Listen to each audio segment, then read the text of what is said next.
성경을 이제 제가 나눠드린 걸 보면 두 장으로 되어 있습니다. 앞에는 이제 질문이 되어 있고 뒷장은 제가 오늘 설명해야지 되는 부분들이 거기에 있습니다. 처음 앞에를 보면 이렇게 어떤 시대가 있고 화살표로 연대가 이렇게 기록되어 있는 것이 있을 텐데 그걸 한번 먼저 봐주시기 바랍니다. 오늘은 세 가지에 대해서 성경을 보려고 합니다. 성경을 이제 권수로도 얘기를 하지만 시대적으로도 나누어서 보는 그런 부분이 있어요. 그래서 좀 설명을 하자면 그렇습니다. 우리 앞에 나오는 저번 주에 역사서는 구약의 역사서는 17권이다 라고 얘기를 했는데 그게 바로 창세기, 창조시대, 그리고 족장시대, 그 다음에 출애굽시대, 광야시대, 여기에 걸쳐서 17권이 다 있습니다. 17권 중에 그냥 모세오경이 거기 있는 거죠. 그 밑으로 보면 역사서 17권, 모세오경, 그리고 BC 2000에서 1500 이렇게 되어 있고요. 창세기, 출애굽기, 레위기, 민수기, 신명기, 그 밑으로 쭉 보게 되면 시가서 5권 중에 욥기서 하나가 족장시대에 기록한 것으로 보는 시각에 따라서 이렇게 배열해 놓았습니다. 나중에 한 번 더 참고해 보시기 바라고, 오늘 강의는 어디까지냐면 시간이 주어지는 대로 창조, 그 다음에 족장, 그리고 출애굽 시대까지 한번 살펴보도록 하겠습니다. 먼저 창조 시대를 살펴보기를 원합니다. 인간의 기원이 현재 인간의 상태에 대해서 이야기해 주는 것이 바로 구약입니다. 구원의 역사가 시작되는 것을 보여주는 것인데요, 창세로부터 아브라함 이전까지 이것을 원 역사다라고 생각하고 이야기합니다. 이 시대는 역사적인 관점에서 인류의 기원과 죄의 근원을 굉장히 잘 밝혀놓고 있고, 또 하나님께서 이스라엘을 택하게 된 이유에 대해서도 설명하고 있습니다. 우리가 천천히 창조시대에 있었던 일들을 하나씩 살펴봅니다. 창조시대에 처음 하나님이 세상을 창조하셨습니다. 성경책은 과학책이 아닙니다. 그래서 어떤 창조에 대해서 과학적인 것을 증명하는 것이 성경책이 아니라는 거죠. 그래서 성경은 하나님의 창조의 능력에 고백하는 그런 찬양과 신앙 고백이 담겨져 있습니다. 그러므로 과학에서 말하는 그런 지식을 통해 성경을 이해하는 그런 태도는 마치 길이가 자꾸 변하는 그런 자를 가지고 물건을 재겠다 하는 그런 시도인 거죠. 그래서 과학은 변해도 진리이신 하나님의 말씀은 지식 위에 있기에 하나님의 그 말씀은 변하지 않는 겁니다. 성경에서 말하는 창조의 순서가 있죠. 첫째 날 무엇을 만들었죠? 첫째 날 만드신 게 무엇일까요? 너무나 당연해서 이런 빛을 만드셨습니다. 둘째 날 하늘을 만드셨어요. 궁창을 만들고요. 셋째 날 땅을 만들고 식물들, 풀들을 만드셨습니다. 다시 한번, 첫째 날 뭘 만드셨다고요? 빛과 어둠을 만드셨어요. 둘째 날 하늘과 궁창, 셋째 날 땅과 식물들과 바다도 만드셨어요. 그리고 넷째 날은 뭐 만들었을까요? 빛에 관련된 걸 만드셨어요. 해와 달과 광명체들을 만드셨어요. 지금으로 말하면 우주를 만드신 거예요. 우주는 그냥 있으라 해가지고 만들어진 거죠. 자, 그 다음에 다섯째 날은 뭘 만들었냐면 이 땅, 하늘에 관련된 거, 바다에 관련된 거, 물고기와 새를 만드셨어요. 그리고 여섯째 날은 땅에 관련된 거, 사람과 동물들을 만드셨습니다. 일곱째 날은 무엇 하셨죠? 안식하셨습니다. 우리가 이것을 좀 정리를 해놓고 보면 좋을 것 같습니다. 첫째 날, 둘째 날, 셋째 날은 넷째 날, 다섯째 날, 여섯째 날과 연관이 되어 있다는 것을 생각해 보면 하나님께서 그냥 마음대로 만드시지 않으시고 계획을 가지고 또 만드셨다는 것을 기억할 수 있죠. 여러분, 여섯째 날 만들었던 게 뭐였죠? 동물과 사람입니다. 사람이 정말 중요하니까 가장 먼저 만들어야 돼 하고 첫째 날 만들었으면 어떻게 됐을까요? 뭐가 없어서 살 수도 없었을 상황이죠. 빛도 없고 어둠도 없는데 사람을 먼저 딱 만들어 놓으면 안 되는 거죠. 우리가 창조를 보면 인간을 가장 마지막 나중에 만드셨다는 걸 알 수 있습니다. 그리고 이 사람을 하나님의 형상으로 만드셨습니다. 그래서 생기를 불어넣으셔서 인간의 영혼이 있는 영적 존재로 만드셨는데, 모든 인간 중에 마지막으로 사람을 만들어서 하나님과 교제하고 교통하는 그런 관계로 사람을 창조하신 거죠.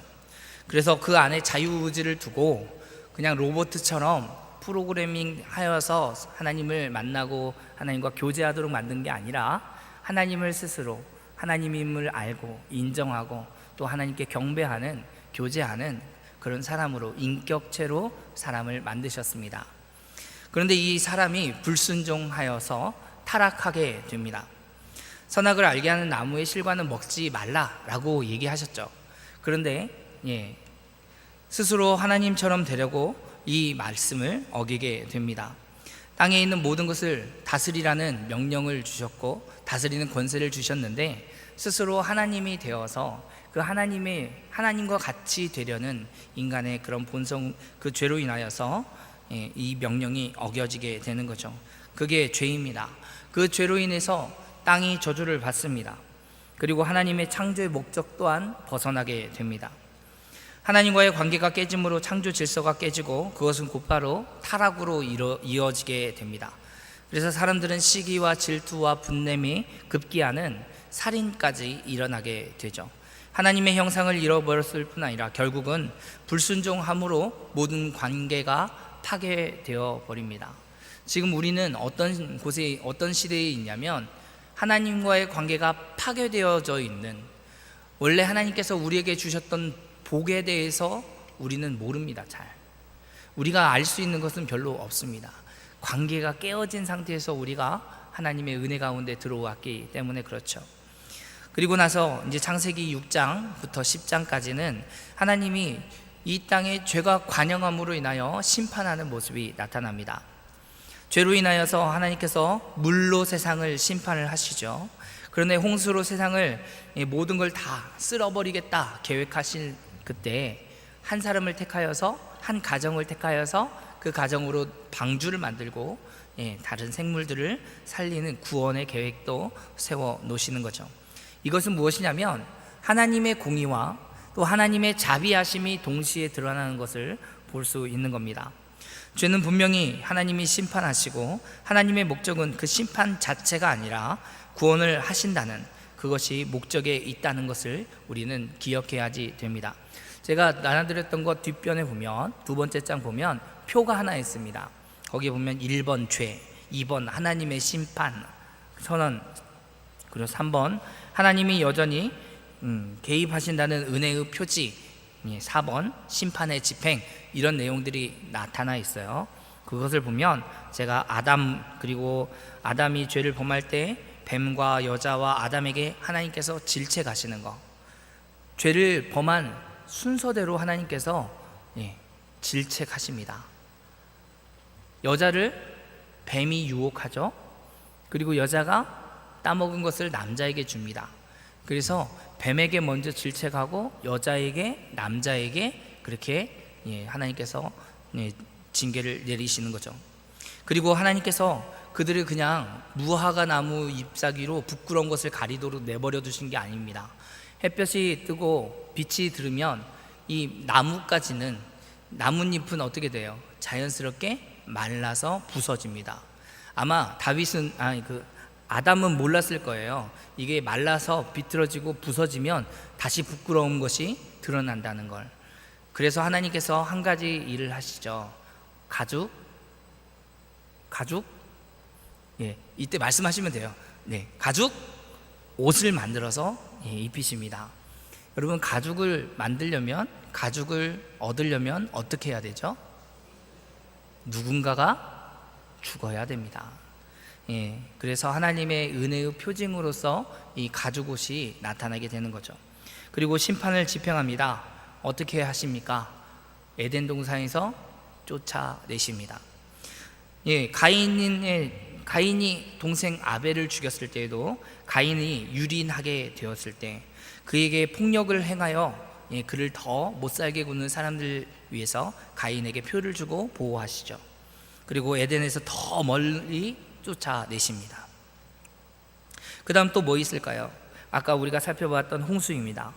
인류의 악이 세상에 가득 채워졌을 때 홍수로 하나님의 심판이 선언되죠. 그런데 그 구원 가운데, 홍수 가운데 무엇을 만들어요? 노아와 방주를 만들어서 생명을 또 구원하시는 하나님의 계획을 이루어 가시는 거죠. 그리고 그 홍수는 일어납니다. 우리가 이것을 보면 분명히 알 것은 하나님께서 죄에 대해서 그냥 바라보고 계신다? 아니요. 죄에 대하여 반드시 심판하신다는 것을 기억해야 되죠. 지금은요, 우리가 살아가는 이 시대에도 하나님은 죄에 대해서 반드시 심판하십니까? 아닌 것 같아요. 그러나 말씀을 통해서 우리가 기억하시기 바랍니다. 하나님은 그냥 죄를 보고 있지 않으세요. 우리 인간의 죄에 대해서 심판하셨는데 언제 어떻게 심판하신 줄 아세요? 저번 주에 제가 설교할 때 십자가에서 하나님의 죄에 대한 진노를 다 쏟아 부었습니다. 마치 번개가 피뢰침을 통해서 떨어지는 것처럼 예수님의 하나님의 진노의 심판이 십자가에 그대로 부어지게 돼요. 예수님이 그걸 다 감당하시고 우리의 죄가 그로 인하여 대속되어진 겁니다. 하나님은 죄를 그냥 바라만 보지 않으십니다.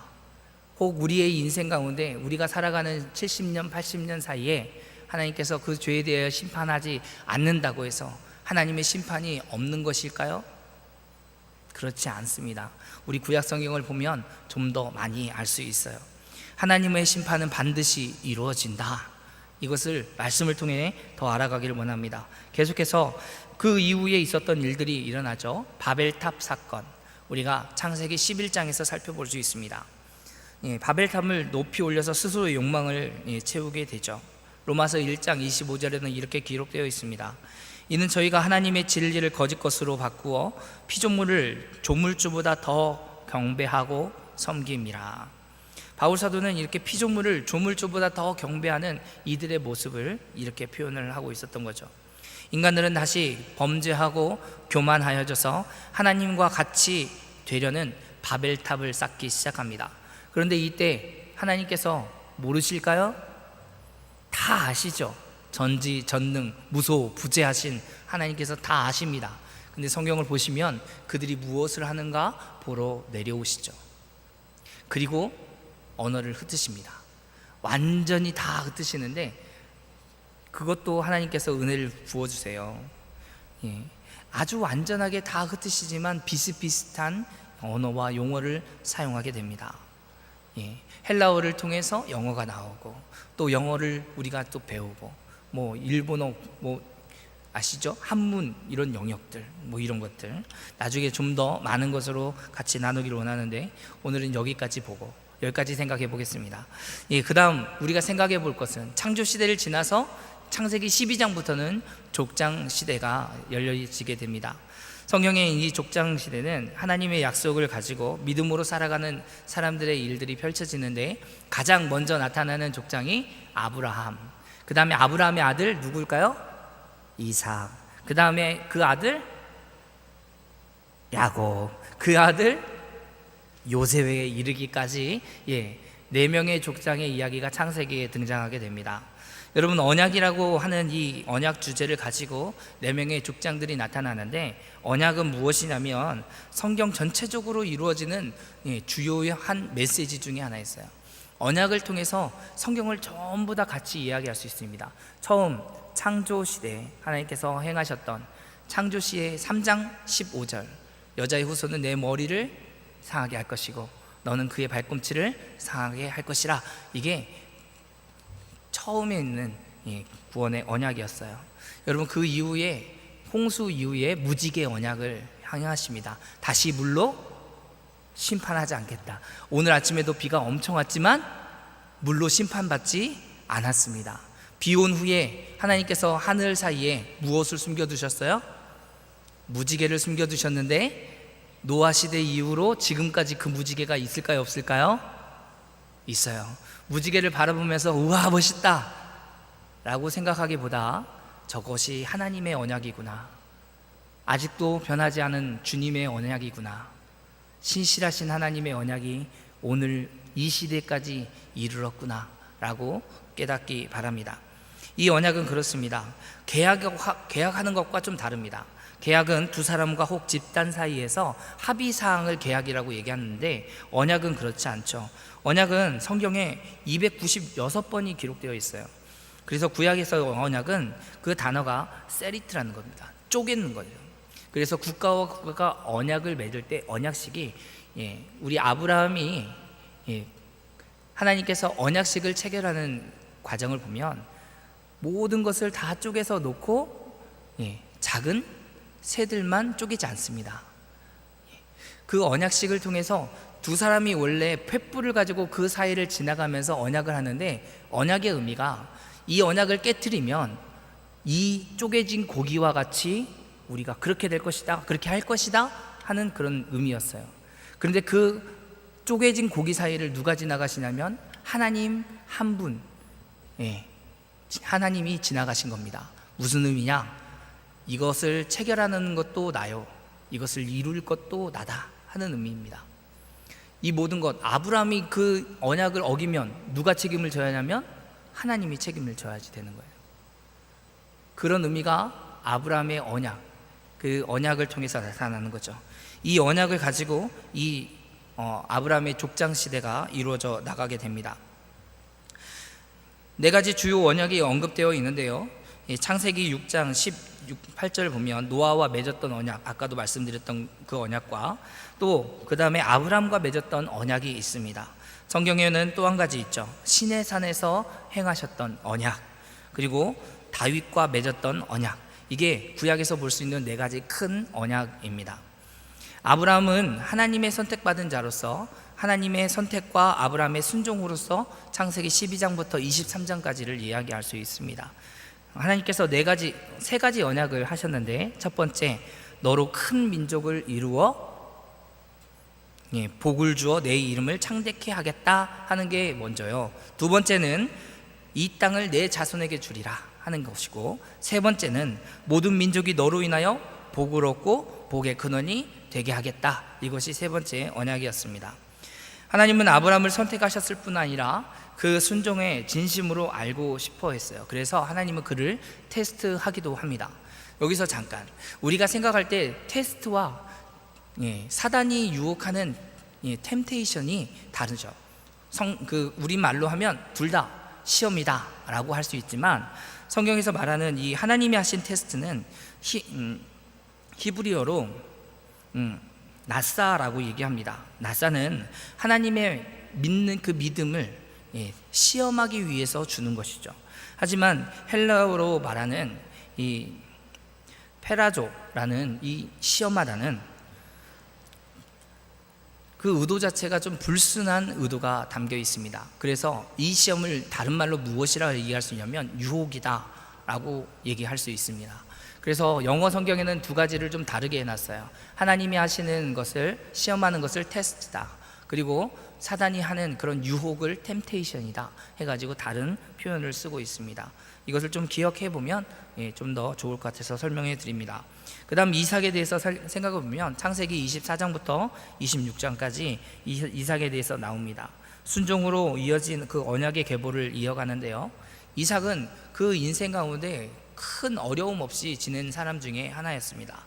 단 하나, 어린 시절에 자신을 제물로 바치려 했던 그런 사건 때문에 하나님에 대해서, 하나님이 아브라함과 했던 그 언약, 아버지와 했던 그 언약에 대해서 깊이 생각할 수 있었고, 또 자신의 이름의 의미에 대해서 생각해 볼 수 있는 아주 좋은 기회였을 것입니다.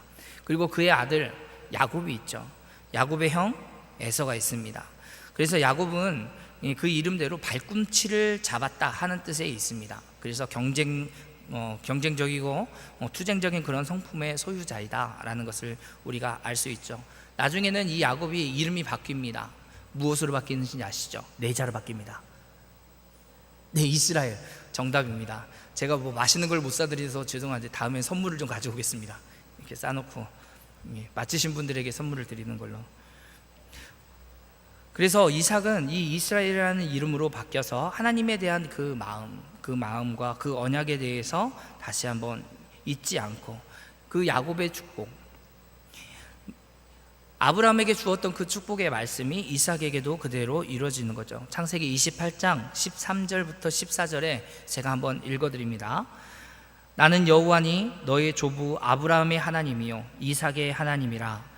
너 누운 땅을 내가 너와 내 자손에게 주리니 내 자손이 땅의 티끌같이 되어서 동서남북에 편만하여지며 땅의 모든 족속이 너와 내 자손으로 인하여 복을 얻으리라. 아브라함에게 했던 그 약속이 이 야곱에게도 그대로 또 선포되어지고 있습니다.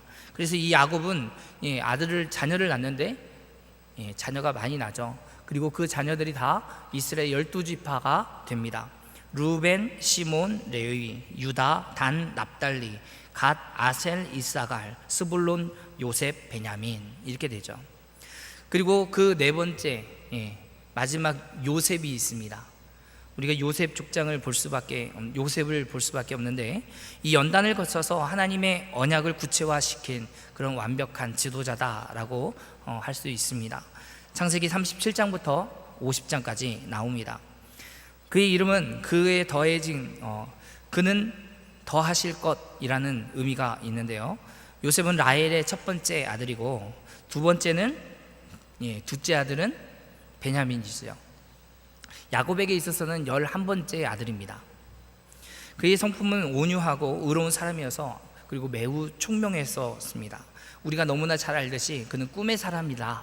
그래서 형들에게 시기를 받아서 애굽의 종으로 팔려가게 되었죠. 그래서 총리까지 된 후에 그 꿈의 행몽으로 인하여 아브라함의 가족, 아버지의 가족, 야곱의 가족 모든 사람들이 애굽으로 내려오게 되는 겁니다. 그리고 나서 나타나는 시대, 우리가 창세기를 지나면 출애굽기가 나타나죠. 그래서 출애굽 시대다라고 해서 이 두 번째 시대를 우리가 생각해 볼 수 있습니다. 첫 번째 창조 시대, 그리고 두 번째는 족장 시대, 세 번째 출애굽 시대. 우리가 이제 출애굽 시대에 대해서 좀 살펴보기를 원합니다.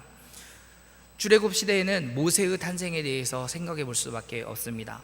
모세는 히브리 민족의 수가 늘어나자 이제 남자가 태어나면 죽이고 여자는 살리라 하는 명령이 떨어지죠.